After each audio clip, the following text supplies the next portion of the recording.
આજથી રાજ્યમાં ત્રિદિવસીય શાળા પ્રવેશોત્સવનો પ્રારંભ. મુખ્યમંત્રી ભૂપેન્દ્ર પટેલે વડનગરની BN હાઈસ્કૂલથી શાળા પ્રવેશોત્સવ અને કન્યા કેળવણી મહોત્સવનો કરાવ્યો પ્રારંભ. તો નાયબ મુખ્યમંત્રી હર્ષ સંઘવીએ અડાલજમાં આપી હાજરી.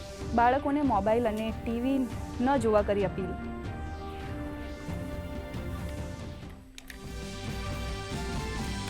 રાજ્યના મંત્રીઓએ વિવિધ જિલ્લાઓમાં શાળા પ્રવેશોત્સવમાં આપી હાજરી.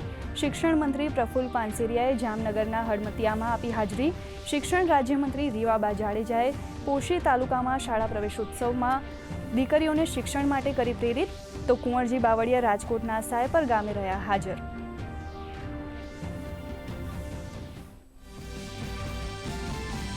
ડેડિયાપાડા જંગલ જમીન વિવાદ કેસમાં નર્મદા સેશન્સ કોર્ટનો ચુકાદો. વન વિભાગના કર્મચારીઓ પર હુમલાના કેસમાં આપના ધારાસભ્ય ચૈતર વસાવા સહિત 8 આરોપીઓને 7 વર્ષની સજા.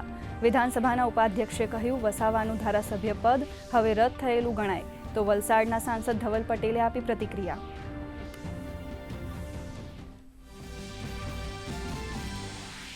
અમદાવાદમાં બ્લડ પ્લાઝમા ભેળસેળનું કૌભાંડ. અમદાવાદ ગ્રામ્ય એસઓજીએ 4 આરોપીઓની કરી ધરપકડ. આરોપીઓ પાસેથી 11 લાખની કિંમતની કુલ 1140 પ્લાઝમા બેગ કરાઈ જપ્ત.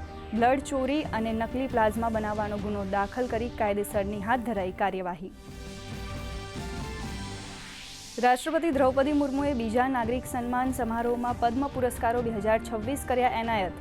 ટેનિસ દિગ્ગજ વિજય અમૃતરાજ, પ્રસાર ભારતીના પૂર્વ CEO શશી શેખર વેપંથી, પ્લેબેક ગાયિકા અલકા યાજ્ઞિક અને ક્રિકેટર રોહિત શર્મા સહિત 65 પ્રતિષ્ઠિત વ્યક્તિઓ સામેલ.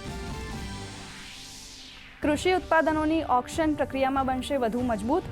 કેન્દ્રીય ગૃહ અને સહકારિતા મંત્રી અમિત શાહે નાફેડના ઓક્શન પોર્ટલ nafex.in નો કરાવ્યો પ્રારંભ. અમિત શાહે ખરીદ કાર્યોમાં વચેટિયાઓની ભૂમિકાનો અંત લાવવા કર્યું આહવાન.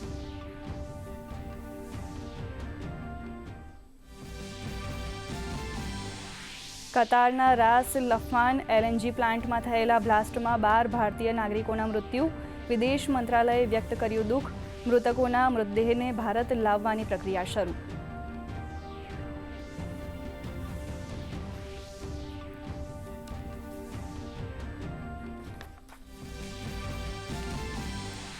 છવ્વીસ જૂન સુધીમાં ગુજરાતમાં ચોમાસું દસ્તક દે તેવી શક્યતા.